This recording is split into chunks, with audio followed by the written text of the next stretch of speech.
BBC News with Justine Green. Donald Trump says he expects to be arrested as part of a federal investigation into his attempts to overturn the last US presidential election. Mr. Trump says he's been given 4 days to report to a grand jury. A low-ranking American soldier who was facing disciplinary action has crossed into North Korea from the south. The US military has named him as Travis King, who's 23. He's now in custody. North Korea has carried out another missile launch. Japanese officials say it landed in the sea.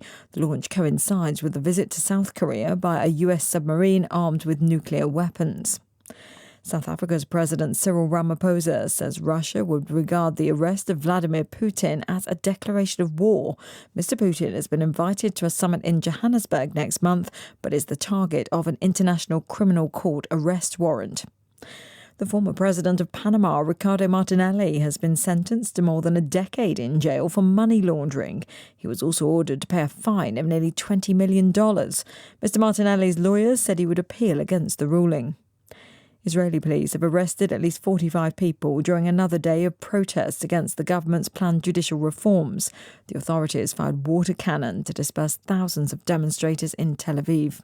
The United Nations says there's been a significant escalation in the violence affecting Ituri province in the east of the Democratic Republic of Congo.